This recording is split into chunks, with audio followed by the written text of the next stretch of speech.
వడ్డలలో మాన్యశ్రీ మందకృష్ణమయ్య నాయకత్వం, వడ్డలలో మాన్యకృష్ణమయ్య నాయకత్వం. జై మాదిగా, జై మాదిగా, జై మాదిగా, జై మాదిగా. వడ్డలలో మాదిగ ఉపకుల ఐక్యత, వడ్డలలో మాదిగ ఉపకుల ఐక్యత.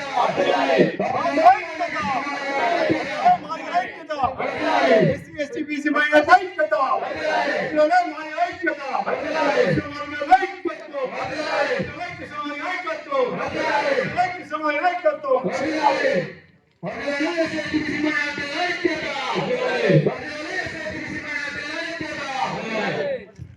ఒక మనిషి జీవితంలో 70 సంవత్సరాలు ఉంటే 30 ఏళ్ళు ఆయన జీవితంలో 30 ఏళ్ళు ఈ ఉద్యమానికే బలైపోయిండు.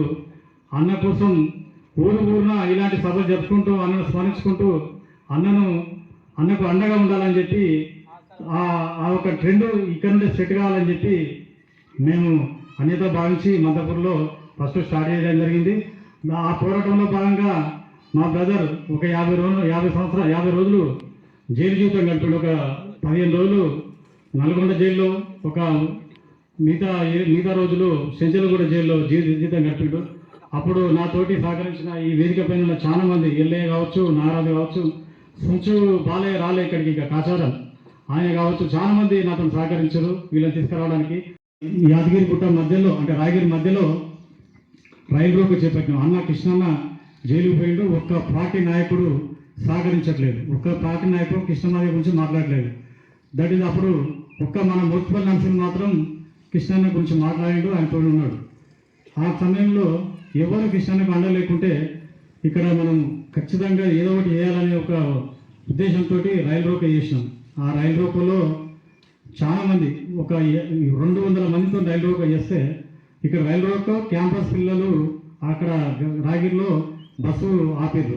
ఇవన్నీ జరుగుతున్న ఉద్యమ టైంలో ఆ రైలు రోకలో అరెస్టు కాబడ్డారు. A1గా అన్న, A2గా మాచర్ల సైదులు, A3గా మందశంకర్, ఇట్లా ఒక 10 మంది అరెస్ట్ అయ్యారు. అయితే నాలాంటి పిల్లల్ని అప్పుడు మా బామ్మది డబ్బుల ఫోన్ ఉండే కానీ ఆయన ఎస్కేప్ అయిపోయాడు ఆ ఉద్యోగం అందుకెళ్ళి, నేను ఇలా ఉండలేను. ఇలాంటి వాళ్ళు నాలాంటి పిల్లల్ని అంటే మన సుంచు బాలయ్య, నన్ను ఇంకో 10 మందిని మీరు ఉంటే ఇలా మళ్ళీ మనల్ని తీసుకోవడానికి ఇబ్బంది అవుతుంది, మీరు బయటకు వెళ్ళిపోరని మనం పంపించేసి వాళ్ళు అరెస్ట్ అయ్యి అప్పుడు ఫస్ట్ నల్గొండ జైల్లో 15 రోజులు ఉన్నారు. ఆ టైంలో నేను నా వెంబడి పాపం ఇక్కడికి రాలేదు సుంచుబాలే కానీ ఎక్కడికంటే అక్కడికి నా వెంబడి బెయిల్ గురించి ఎవరెవరు జరగాలి నాగాల మంది అని అడ్వకేటు మన మాదిగాయన అని చెప్పిపోతే ఆయన పెద్ద సహకరించింది ఏం లేదు ఇక జాతిపురకు. సరే అయినా మనోడేమో మనం గౌరవించుకుంటాం. ఇట్లా నడుస్తున్న క్రమంలో మేము మా తమ్ముడు అప్పుడప్పుడే స్వామి డ్యూటీలోకి ఎంటర్ అయ్యాడు. వాడు బడ్జెట్లో వాడు సహకరించడం, నేను తిరగడం, ఇట్లా అన్నతో పాటు ఒక 30 మంది యూనివర్సిటీ పిల్లలు, ఒక 4 పేరు చెప్పగలుగుతారు. జిల్లా వెంకటేష్ అని ఒకడు, ఎవరెవరు ఒక 4 పిల్లలు. ఆ జిల్లా వెంకటేష్ అనే బాధ్యునికి ఆ పిల్లానికి మాత్రం ఆ జైల్లో ఉన్నాడు. వాళ్ళ ఫోన్ నా దగ్గర ఉన్నది. వాళ్ళ తాత చనిపోయాడు. వాళ్ళ తాత చనిపిస్తే ఆ ఫోన్ వస్తుంది. ఏంది కథ అని అంటే వాళ్ళు పిల్లలకు హాస్టల్లో వాళ్ళు వెళ్ళనిస్తలేరు, వాళ్ళకి ఏం కాలే అని చెప్పి వాళ్ళకి కన్వర్ట్ చేసి ఒక 4 రోజులకు వస్తాడని చెప్పి నేను వాళ్ళకు ఏదో ఒకటి చెప్పి అట్లా చెప్పుకుంటూ 15 రోజులు గడిచింది. బెయిల్ వచ్చింది వీళ్ళకు. ఆ బెయిల్ నుంచి తీసుకురావడం కూడా వాళ్ళ దగ్గర ఎవరి దగ్గర పైసలు ఉండేవి కదా, ఏది జైలు ఉన్నలకు వాళ్ళని తీసుకొచ్చి ఇంటికి తీసుకొచ్చి మద్దపూర్లో వాళ్ళకి షెల్టర్ ఇచ్చి వాళ్ళని కాపాడుకొని మళ్ళీ ఎవరి ఇళ్ళలో వాళ్ళకి పంపించి ఉద్యమాన్ని కొనసాగించినాం. అదొక భాగం. తర్వాత వీళ్ళు మళ్ళీ రైల్వే కోర్టులో మళ్ళీ పోతుంటే నేను హైదరాబాద్కు పని మీద హైదరాబాద్కు నేను అప్ అండ్ డౌన్ చేస్తున్న క్రమంలో భాగ్యనగర్ వద్దామని నేను ట్రైన్కు రైల్వే స్టేషన్ మెట్లు ఎక్కుతున్నా మా నాన్న నుంచి ఫోన్ వచ్చింది. అరే ఇట్లా మళ్ళా బెండూరు అవుతుంది, నువ్వు ఏడునూరు చక్కరా అంటే చక్క రైల్వే కోర్టు కాడి పోతులకు వీళ్ళందరూ జీబులో ఒక 5 ఉన్నారు. మోత్పల్లి రఘు, మాచర్ల సైదులు, మనశంకర్, అన్న, ఇంకో 4 ఉన్నారు. వీళ్ళందరినీ మళ్ళీ సెంచల్ కూడా జైలుకి తీసుకుపోతారు. ఆ తీసుకుపోతున్న క్రమంలో ఇక నేను కూడా వాళ్ళతో వెళ్ళిపోయినా. ఆడ జైలు కాడికి పోయి వాళ్ళని లోపలికి పోయేదాకా ఉంచి వాళ్ళ దగ్గర ఒక బెల్ట్ కూడా ఉంచారు. జైలు బిడ్డల దగ్గరికి ఒక్క బెల్ట్ కూడా ఉంచారు. ఆ బెల్ట్, పర్సులు, ఫోన్లు రుద్రవరం లింగస్వామి అని మన ఎంఆర్పిఎస్లో టాప్ లీడర్ ఉండే తమ్ముడు, అప్పుడు ఆయన కూడా అందులో ఉన్నాడు. వీళ్ళందరూ జైల్లో పోయిర్రు. ఆ బెల్టులు, ఫోన్లు అవన్నీ వీళ్ళ సామాన్ అంతా తీసుకొని అన్నీ తీసుకొని ఒక్కనే ఆ షింజల్ కూడా జైలు నుండి బయటకు వస్తున్నా. ఈడ కాచిగూడ రైల్వే స్టేషన్ పోయి నేను ట్రైన్ ఎక్కాలి. వస్తున్నా ఆ బెల్టులు ఇక్కడ నుండి ఇక్కడ వరకు నేను లోపల పెట్టుకొని మీదకి లంగేసుకొని ఆ పర్సులు పట్టుకొని ఆ ఫోన్లు పట్టుకొని ఒక్కని అదేమంటారు ఏడ్చుకుంటూ వస్తున్నా బయటికి. వస్తున్న క్రమంలో ఒక కానిస్టేబుల్ నా ఎంబడి వచ్చాడు. తమ్ముడు ఏమైంది, ఎంత వచ్చిన వాళ్ళంటే ఇట్లా ఎంఆర్పిఎస్ ఉద్యమాలు వచ్చినా అని చెప్పి, నాది ఎంఆర్పిఎస్ తమ్మి, నేను మాదిగానే, నువ్వేం బాధపడకు. దాని పోయి అక్కడ కేఫ్లో ఛాయ్ తాపించి బిస్కెట్లు ఇప్పించి నన్ను ట్రైన్ ఎక్కించాడు. అంత ఉద్యమ స్వభావం ఉంది ఆ కానిస్టేబుల్ కూడా. అప్పుడు అంటే అట్లాంటి బాధలు ఓర్చుకొని కుటుంబానికి ఆయన దూరమైన కూడా ఇట్లా నడుచుకుంటూ ఇవన్నీ తట్టుకుంటూ ఉద్యమాన్ని కొనసాగించడం. ఆ కొనసాగిస్తున్న క్రమంలో ఇప్పుడు ఎప్పుడు జైలు పోయిన ఎంత కోటీశ్వరులేదో తమ్ముడు చెప్పిండు ఇప్పటివరకు. మన కొడుకు ఎట్లా అయ్యో తెలుసు. కానీ ఇప్పుడు మనం ఎట్లా చేసిన ఉద్యమం అనేది చాలా మందికి తెలియదు. అందుకే ఈ ఉదాహరణ అందరికి తెలియాలని ఈ సందర్భంగా నేను ఉదాహరించిన. మొత్తం సగర్వంగా ఈ ప్రాంతం మొత్తం బాబాయికి ఎప్పటికీ రుణపడి ఉంటుంది. నిజంగా ఈ ఉద్యమాన్ని దాదాపుగా 30 సంవత్సరాలు అంటే ఒక రకంగా ఫౌండర్ బాబాయ్. 1997లో 1994 జూలై 7th నుంచి స్టార్ట్ అయినప్పటి నుంచి ఎంఆర్పిఎస్ వెన్నంటుండి ఎప్పుడు ఏ వాటి కోసం అంటే ఆర్థిక వనరుల కోసం కానీ ఎప్పుడు తన అంటే లొంగిపోలేదు. అట్లాగనే దానికోసం ఒకవైపు ఆర్థిక వనరుల కోసం లొంగిపోలేదు, ఇంకొక వైపు పదవుల కోసం లొంగిపోలేదు. అట్లా లొంగిపోయిన నాయకులు చాలా మంది ఉన్నారు. వాళ్ళు జాతిని విభజించారు, ఒక రకంగా జాతికి ద్రోహం చేసిన వాళ్ళు కూడా ఉన్నారు. ఒక రకంగా నిజంగా ఎంఆర్పిఎస్ అంటే ఒక రకంగా ఏంటంటే ఇప్పుడున్న కాలంలో ఏం చేశారంటే ఒకటి బ్లాక్ మెయిలర్స్ అనే ఒకటి ముద్ర ఉన్నది, ఇంకోటి వసూల రాయాలని ముద్ర ఉన్నది. నిజంగా జాతికి నిజంగా సేవ చేసిన వాళ్ళు ఎవరున్నారంటే అంబేద్కర్ ఒక మాట చెప్తాడు, నేను నా ఉద్యమాన్ని నా పోరాటాన్ని దేనికోసం ప్రారంభించినంటే ద్రవ్యం కోసం కాదు, అధికారం కోసం కాదు, కేవలం మానవ జాతి హక్కుల కోసం, మానవ జాతి అంటే ఆత్మగౌరవాన్ని పునరుద్ధరించడం కోసమే నేను నా పోరాటం స్టార్ట్ చేసినని చెప్తాడు. దాన్ని తూచా తప్పకుండా పాటించిన వాళ్ళు మందకృష్ణ మాదిగ అయితే ఆ పోరాట మార్గాన్ని మళ్ళీ తుది వరకు భుజస్కంధాలు వేసుకున్న వాళ్ళు శంకర్ బాబాయ్ అని చెప్పడానికి నిజంగా సంతోషపడుతున్నా.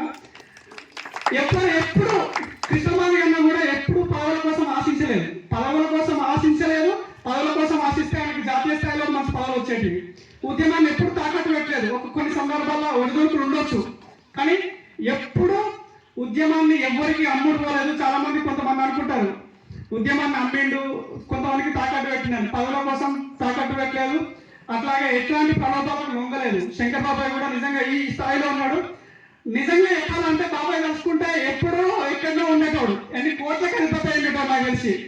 ఆయనకంటే జూనియర్స్ వచ్చారు, వాళ్ళు ఇప్పటికీ జాతీయ స్థాయిలో నాయకులని, రాష్ట్ర స్థాయిలో నాయకులని. ఒక రకంగా చెప్పాలంటే ఉద్యమాన్ని అంటే మన జాతిని మోసం చేస్తూ ఒక రకంగా మన బ్లాక్ మెయిలర్స్ గా, చీటర్స్ గా ముద్ర పడుతున్నారు. నిజంగా అట్లా కాకుండా ఉన్న అంటే ఇప్పుడున్న ఈ ప్రాంతానికి అందరికీ యువతకు ఆదర్శంగా ఉన్న వాళ్ళు శంకర్ బాబాయ్ మాదిగా. నిజంగా బాబాని ఉద్యమంలో పాల్గొనడానికి, బాబాయ్తో ఉన్నందుకు సంతోషపడే అవకాశం ఇచ్చిన పెద్దలందరికీ ధన్యవాదాలు తెలియజేస్తున్నాం. నారవారిపల్లె చంద్రబాబు నాయుడు ఊరు నుంచి పాదయాత్ర మన మాదిగ దండోరా పెట్టుకొని మందకృష్ణన్న పాదయాత్ర 100 మందితోని సహకరించుకుంటూ వస్తుంటే ప్రతి గ్రామంలో కూడా వంట చేసి పెట్టి మన మహిళలు ఆర్తి ఇచ్చి మనం హైదరాబాద్కు పంపాము. అక్కడ మీటింగ్ పెడితే 1000 మంది వచ్చారు. ఆ రోజులలో కూడా ఆలయ ప్రాంతం నుంచి కొనపాక ఇక్కడ చేస్తే మీ మంతపూర్ నుంచి 3 రోజులు నైటాలు చేసుకొని యాదగిరి గుట్ట కూడా నైట్ వస్తే నేను భోజనం ఏర్పాటు చేసి ఆ రోజుల్లో అన్నెమ్మటి కూడా కందర శంకర్ వాలంటరీగా, ఇప్పుడు వంగపల్లి సీని కానీ వీళ్ళందరూ కూడా అప్పుడు వాలంటరీగానే ఉన్నారు. ఇలా వంగపల్లి సీను ఎంతో సంపాదించుకున్నాడు. ఆ రోజుల్లో శంకరు ఇలా మన జాతి గురించి ఇవన్నీ ఊరు పట్టుకొని ఉన్నాడు, కానీ చదువుకున్నాడు. ఈ రోజుల్లో పోతే ఇలా రాష్ట్ర నాయకుడు, ఇలా మేడి పాప ఎవరో, ఈ వంగపల్లి సీన్ ఎవరో కాదు. ఇలా మన జాతికి ఇలా రాష్ట్ర నాయకుడు కందల శంకర్ అయిపోయాడు. ఇవాళ ఉద్యమం చేసి జైల్లో 2 నెలలు వండుకున్నాడంటే ఎవరికి కూడా మీకు తెలియదు, మాకు తెలుసు. తుర్కపల్లి మండలంలో తమ్ముడు మన రఘు, కందల శంకర్, ఇంకా చాలా మంది ఉన్నారు. వాళ్ళకు కూడా నరసింహులు గారు అప్పుడు అన్న కూడా సహకరించిండు. ఆయన కూడా ఉద్యమంలో ఇల్లు బస్సు నేను మా యాదగుట్ట బస్సు కాలబెట్టే కూడా నైట్ నేను ఆ ఉద్యమంలో కూడా పనిచేస్తాను. నన్ను కూడా పట్టుకుపోయి పోలీసులు వాడబెట్టాను. నేను అప్పటికి కూడా ఎవరికి ఎంఆర్పిఎస్ అంటే యాదగుట్ట మండలం మొత్తం వచ్చిన తర్వాత కూడా శంకర్ను కూడా ఇక్కడ మందకృష్ణ మాదిగా మీటింగ్ పెడితే కూడా ఆ రోజు శంకర్ను కూడా ఇక్కడ మండల స్థాయిగా ఏర్పాటు చేయడం జరిగింది. నాతో కూడా మా గుట్ట మండలంలో మేము 10-15 మందిని, సామన్న వీళ్ళంతా, జయకరాయ వీళ్ళంతా కూడా నా ఎమ్మటి ఉండేవాళ్ళు. అందరం పనిచేసాం. ఇవాళ ఈరోజు చెప్తున్నామంటే శంకర్ కష్టపడ్డది మీకు ఎందుకు చెప్తున్నామంటే మీకు ఎవరికి తెలియదు. వాళ్ళ ఇంట్లో కూడా తెలియదు, వాళ్ళ భార్యకు తెలియదు, వాళ్ళ అమ్మకి తెలియదు, ఎవరు తెలియదు. అంటే మన జాతి గురించి 30 సంవత్సరాల నుంచి పోరాడిండు. మందకృష్ణకు ఏం చేసినా మనము నష్టమే కానీ మనం ఆయనకు పొద్దులు లేస్తే మొక్కవలసిందే. ఇలా బిఆర్ అంబేద్కర్ తర్వాత మందకృష్ణ గారు పోరాటం చేసి జైల్లో పండుకొని రైలు రోగాలలో ఉండి ఉద్యమాలు చేసి ఇలా ఏబీసీ వర్గీకరణ ఢిల్లీలో హైకోర్టు తీర్పిచ్చింది. మనకు ఇంకా త్వరలో ఈ 6 రోజులలో కూడా ఏబీసీ గురించి మనకు చెప్పబోతున్నారు. ఇంకా ప్రతి గ్రామాన మన ఊర్లలో ప్రతి గ్రామానికి కూడా పండుగలు చేసుకుంటూ వేడుకలు చేసుకుంటూ ఆయనకు ఆరతి ఇచ్చుకుంటూ చెప్పుకుంటూ మనం అందరం ఉండాలని కోరుకుంటూ అవకాశం ఇచ్చిన పెద్దలకు ముగించుకున్నాను.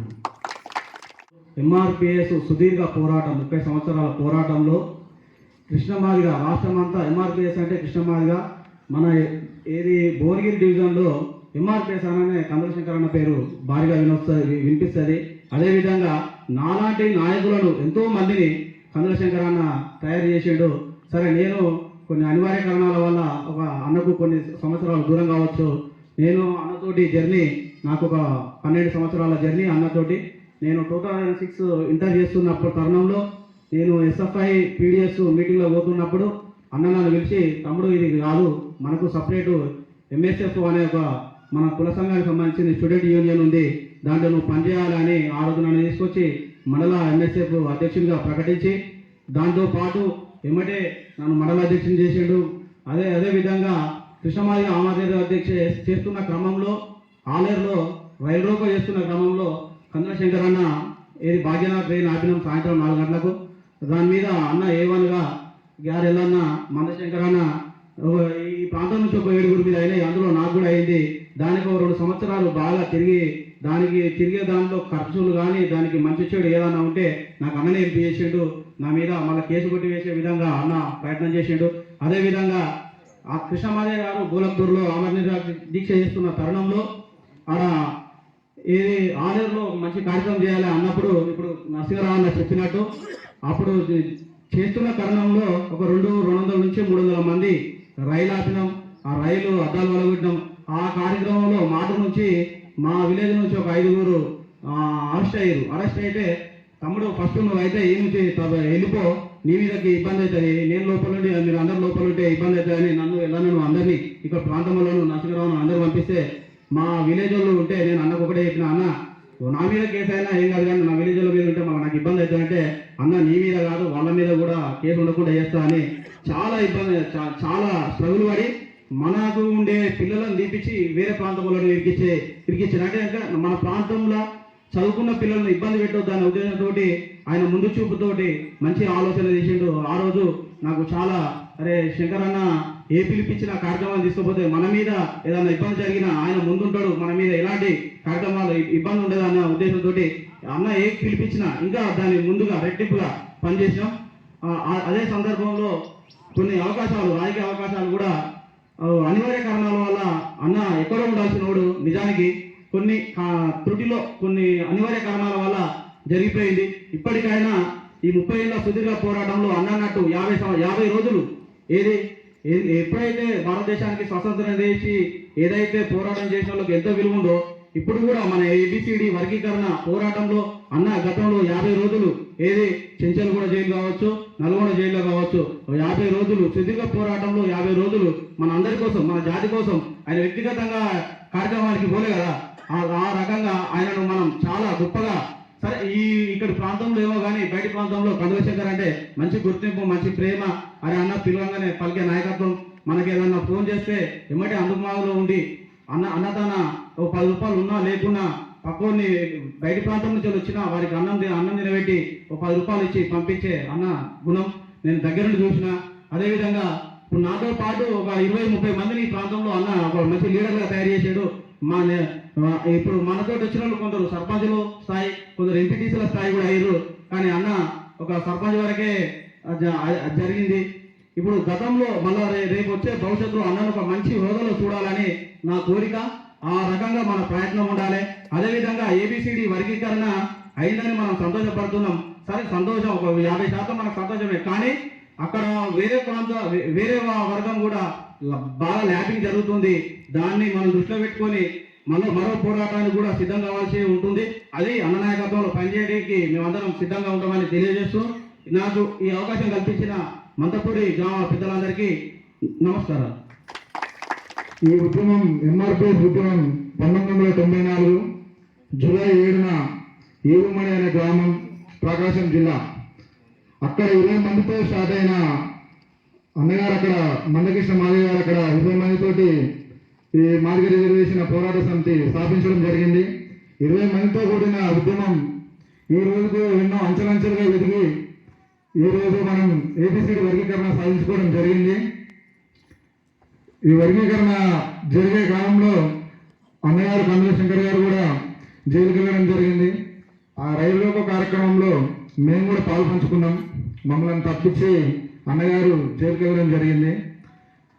ఆ విధంగా వెళ్ళిన క్రమంలో జరిగిన క్రమంలో అన్నని ఘనంగా సన్మానించుకోవడం సంతోషంగా ఉంది. ఈ అవకాశాన్ని ఇచ్చిన పెద్దలకు థ్యాంక్ యూ తమ్ముడు. అలాగే కందుల స్వామి కూడా ఒక 2 నిమిషాలు మాట్లాడారు. ఎంఆర్పిఎస్కు చాలా సేవలు అందిస్తున్న తమ్ముడు.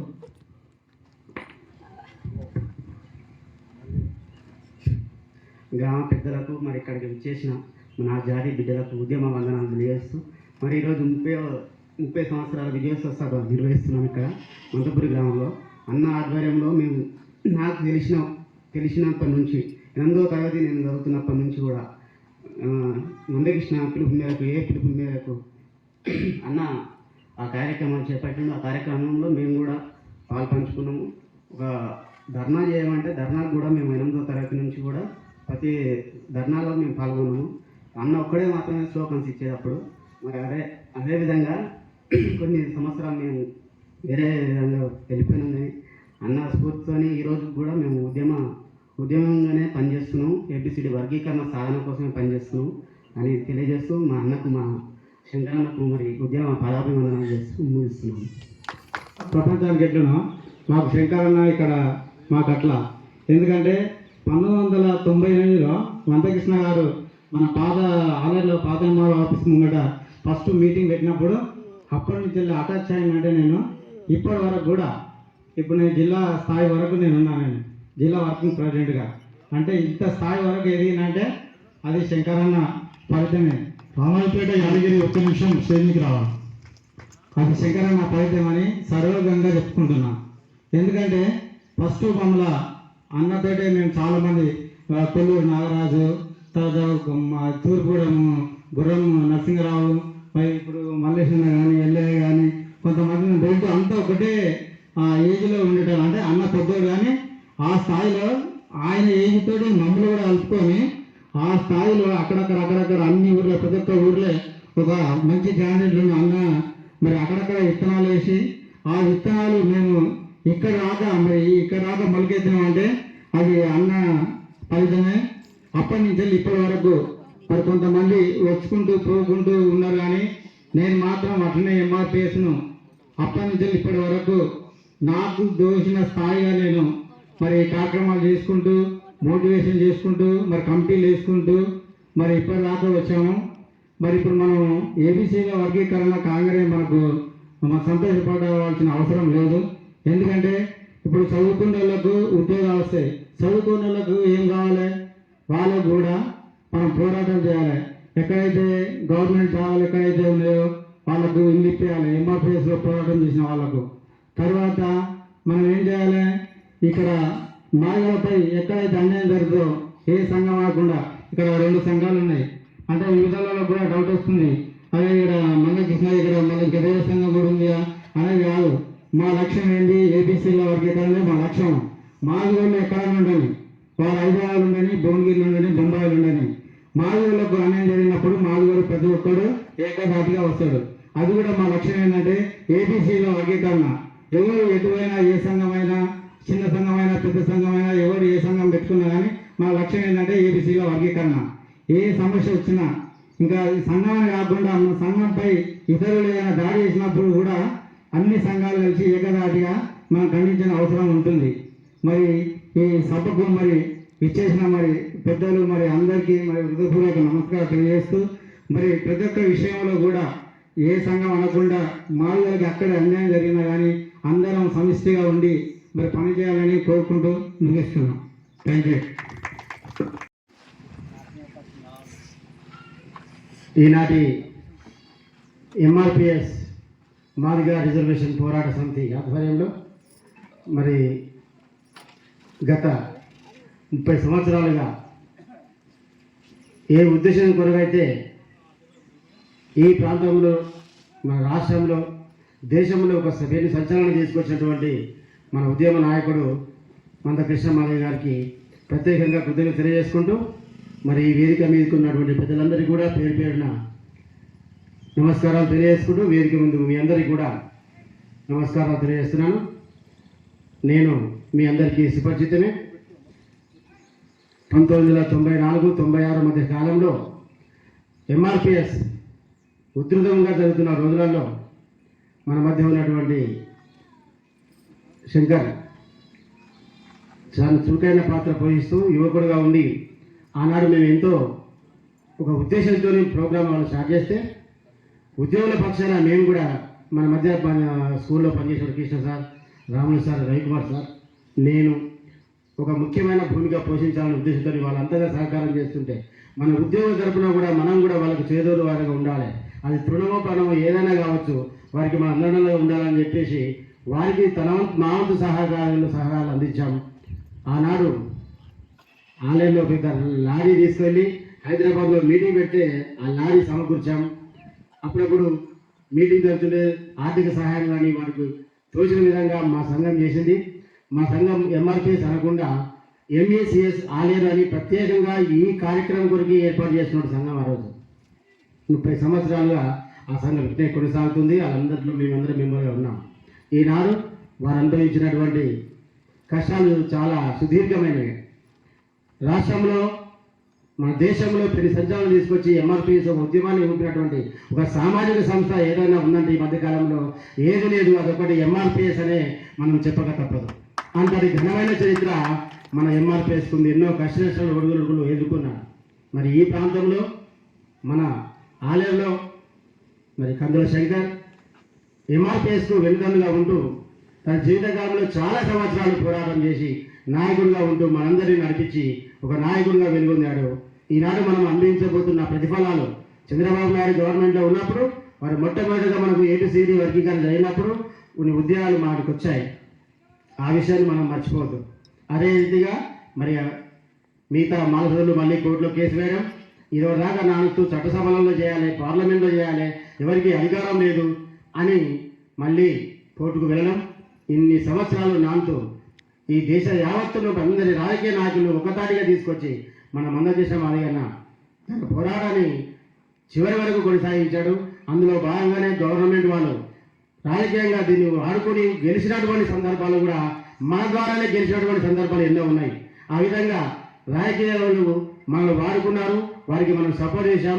అందులోనే భాగంగా మన దేశంలో అయితేనేమో బీజేపీ గవర్నమెంట్ ఫుల్ సపోర్ట్ చేసి ఈనాడు మనకు మాదిగ రిజర్వేషన్ పోరాటం ముందుకు తీసుకువెళ్ళడానికి ప్రయత్నం చేస్తే మొన్నటికి మనం జరిగినటువంటి ఈ రాష్ట్రంలో మరి కాంగ్రెస్ గవర్నమెంట్ వాళ్ళు కూడా పూర్తి సహకారాలు అందించడం, వాళ్ళు శాసనసభ సమావేశాలు జరుగుతున్నప్పుడే మరి మన ముఖ్యమంత్రి రేవంత్ కుమార్ రెడ్డి వారందరూ కూడా అవసరమైతే ఆర్డినెన్స్ తీసుకొచ్చి కూడా ఈ ఏబిసి వర్గీకరణ ఫలాలు వీళ్ళు డిబేట్ చేయాలని ఒక నిర్ణయం తీసుకోవడం చాలా సంతోషకరమైన విషయం.